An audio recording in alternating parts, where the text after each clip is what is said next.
Good morning. We're here in Hollywood Studios on a Monday morning. We're just gonna have a fun day today. Rock and Roller Coaster just opened back up, so we're gonna check that out and see what else we can do. And I do want to talk to everybody about your fear of roller coasters and how to get over them. We got here a little bit later than we normally do in the morning. It's 9:30 a.m. right now. The park opened up at 9, and look at this crowd to get in. I imagine that it's probably going to take us at least 10 minutes to scan in. I just want to say how much I love Disney World's customer service and just the experience that they try to give everybody. Even security calls everybody friends. A little kindness goes a long way. Today we noticed in the app that the ride wait times aren't too bad, but we still haven't decided what we're gonna do first. Okay, so we decided to go to Rise of Resistance first because supposedly that's my favorite ride in this park. It's my wife's favorite ride in the park. My favorite ride, I actually think Slinky Dog Dash might be my favorite ride in this park. But there's a lot of good ones. So I imagine wrong. It actually only took us 5 minutes to scan in. Not too bad. Good job, Disney. Today they didn't do the finger scan to kind of hurry the crowd up through the scanning station.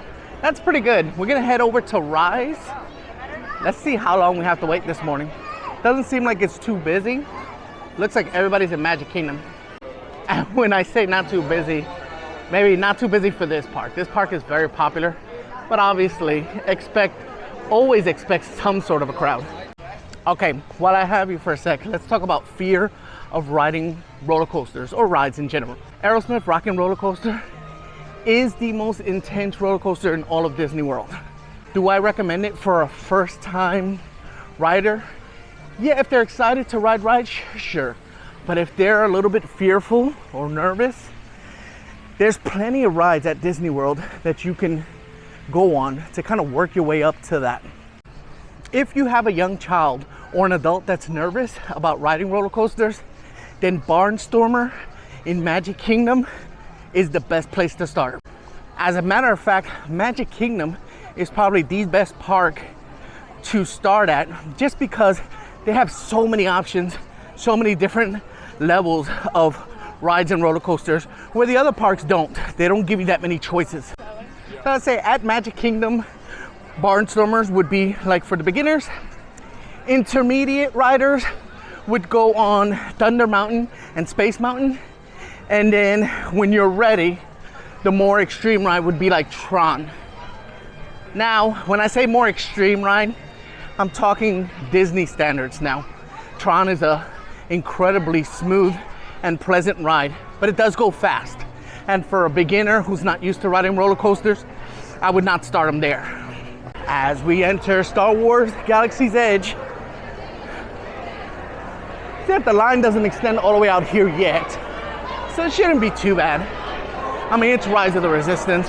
You have to expect to wait at least 1 hour every time you're gonna go online for this ride.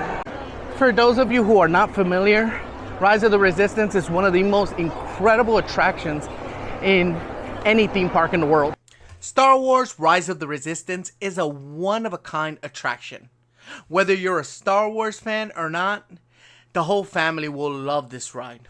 The attraction starts at the queue, where you join the rebellion in a battle versus the First Order. If you're familiar with Star Wars episodes 7, 8, and 9, you'll see some familiar faces like BB-8, Rey, Poe, as well as many others. The ride portion of this attraction is a trackless dark ride. The ride takes you through different rooms and scenes inside the First Order fleet. Now, this is appropriate for the whole family, but there is one part where you have a small drop as you try to escape the fleet. It's really nothing to worry about. It's about a half a second long. It's just something that you might want to brace yourself for or brace others that are a little bit afraid of those things. But other than that, you should not be afraid to try this attraction. It's one that you won't find in any other theme park. It's where ride operators become characters in a movie, where guests become rebels, and Star Wars casuals become diehard fans. Now, when you're a nervous beginner of roller coasters, or a child that hasn't ridden a lot of roller coasters and that's a little bit nervous, just because you ride, let's say, Barnstormer one time, doesn't mean that you're ready for the next level. Now, if you notice that your child or nervous adult love the ride, love Barnstormer, and wants to do it again right away, then yes, they're probably ready for the next level. If not, if their nerves are a little bit shot, if they're shaking in their hands, then that's a sign that they should probably just continue to ride Barnstormer or rides like it until they get over that. You will get over that. Your body will adapt, and you will overcome that fear, and it'll just become less exciting for you, and you're always going to look for more, but it just might take a little bit more time, so be patient. Experience is key. Just because you get used to one type of roller coaster or one particular roller coaster doesn't mean that you're not going to be nervous riding another one or the next level. Your brain is always going to convince you not to go on that ride, especially if you're just a nervous person in general, or you don't like roller coasters and you're trying to just get over your fear to be able to ride with your friends or your family. Your brain is always going to try to convince you that it'll be safer for you not to ride these roller coasters. It's up to you to kind of force yourself to just get on the ride. Now, this is advice for people who are willing to and want to get over there for your roller coasters.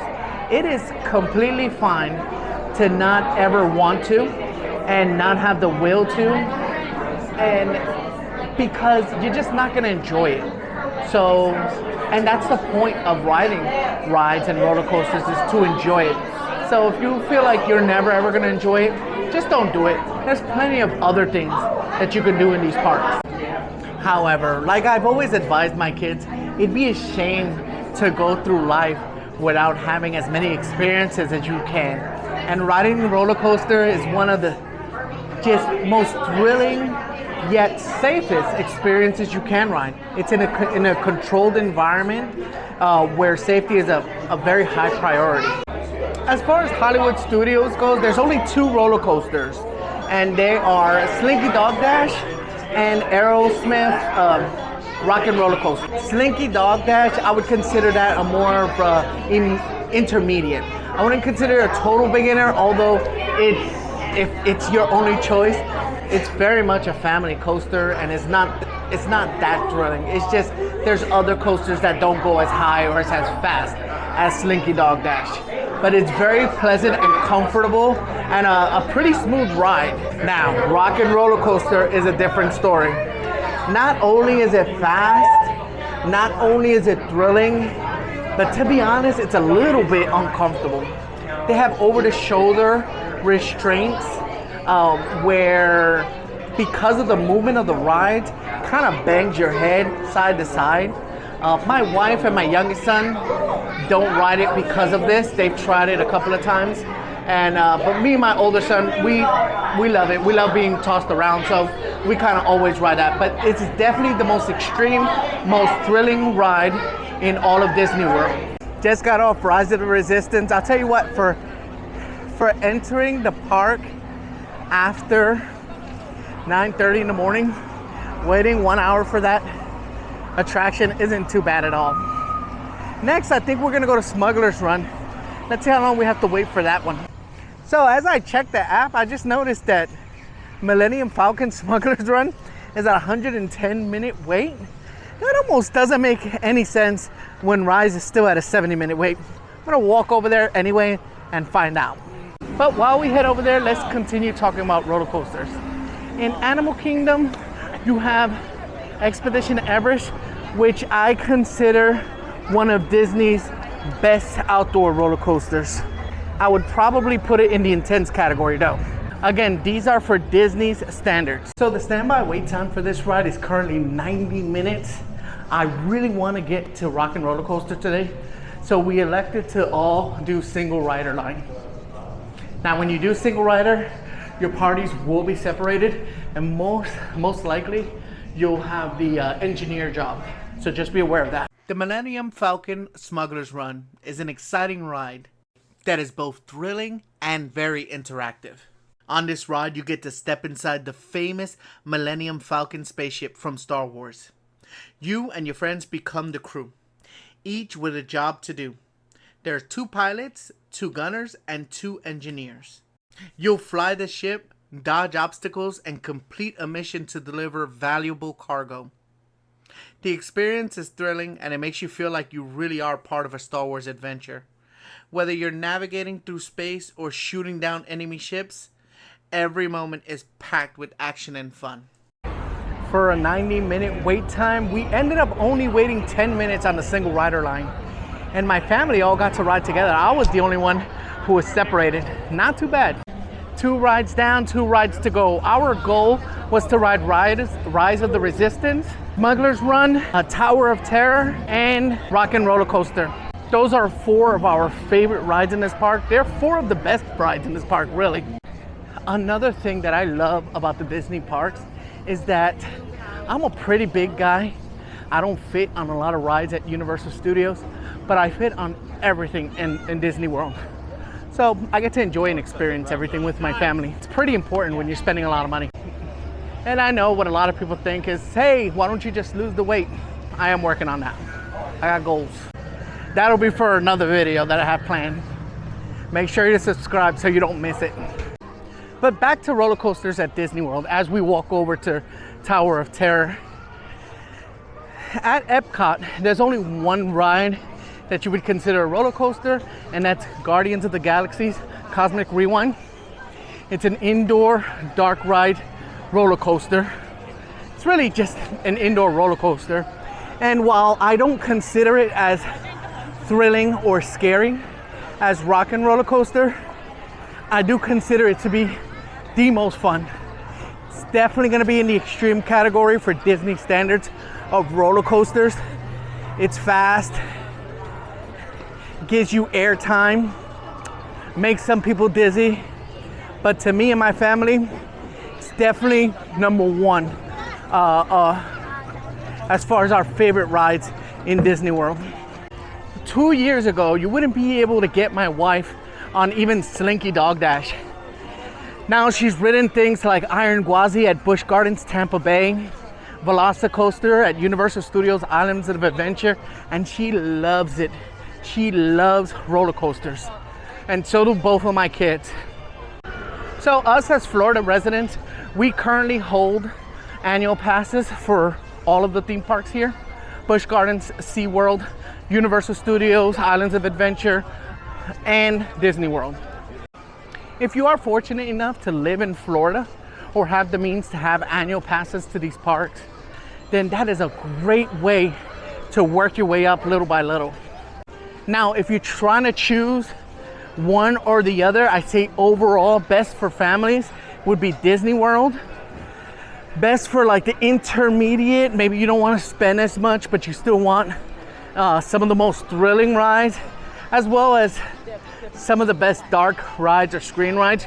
Universal Studios for sure. But if you're a thrill seeker or you're on a budget, SeaWorld and Busch Gardens, I think, gives you the most bang for your buck. And if you can have all 3, why not? But make sure you get your money's worth out of it. And that's what this channel is all about, is helping you maximize your fun at these parks so that you don't waste your hard-earned money. That's why I want to teach you how to just get over your fear of roller coasters and scary rides. That way you experience everything. Just a friendly reminder, when you're at the parks, bring some water. And every food concession stand, little quick service restaurant will give you water for free. Don't be afraid to get some. It is hot outside. You're gonna be losing a lot of water. It makes a huge difference on how you feel throughout your day. Please, please, please stay hydrated. Last I checked the app, Rock and Roller Coaster is at 105-minute wait. Not sure if that's an average wait time or if it's just that everybody missed it. It was due to reopen originally at July 24th. Today's July 1st. Guess they were ahead of schedule. Let's hope it stays up.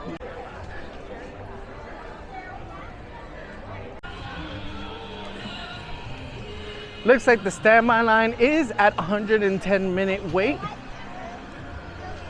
I'm gonna check and see if they have a single rider line. I don't think they do though. What do you think? Did everybody miss Rock and Roller Coaster or what? I don't think I've ever seen the line come all the way out to here. It's not even 12 o'clock yet and the lightning lanes are all sold out for this ride. We waited about 15 minutes, but they just opened up single rider. We're only the 4th in line. Shouldn't be too bad. The Rock and Roller Coaster starring Aerosmith. Warning, this is probably the most intense ride in all of Disney World. With a top speed of 57 miles per hour, 3 inversions, and a max height of 80 feet, this ride is where thrill seekers go to get their fix. When you enter the queue, it feels like you are in a recording studio, which will eventually lead you to the pre-show room. There, you'll watch an interactive video of Aerosmith seemingly talking to the riders about joining them for a concert. After that, you will enter a waiting area for the ride. The ride car is designed to look like an extra long car that fits 24 guests at 2 per row. Once you're on and the attraction starts, there will be a countdown before the ride launches from 0 to 57 miles per hour in under 2.8 seconds. Taking guests through a tunnel with humorous highway signs and playing Aerosmith songs. The minimum height to ride Rock and Roller Coaster is 48 inches. Not only is this ride fast and intense, but you can also feel the age of the coaster. It's not the smoothest of rides, and the intensity will have your head lightly banging against the over-the-shoulder restraint. Now, I noticed today that with the refurbishment, it is a little bit more smooth. It is a little bit less head banging. However, in the moments where you are going upside down and you're being turned over, there's still a little bit of that. So if that bothers you, you might want to just stay away. But other than that, it's a pretty fun ride. Just got off Rock and Roller Coaster. We ended up waiting for the single rider line to open around 10 minutes. After that, it took us probably about 15 to 20 minutes to actually get on the ride. So half an hour against 110-minute posted wait time, not too bad. That's what I call maximizing the fun. At this point, Tower of Terror is a 45-minute wait, which isn't too bad for it being 12:30 in the afternoon. However, my youngest son doesn't want to ride it, and we do have to start to head home to take care of our dogs. So Rock and Roller Coaster has been closed since January 24th.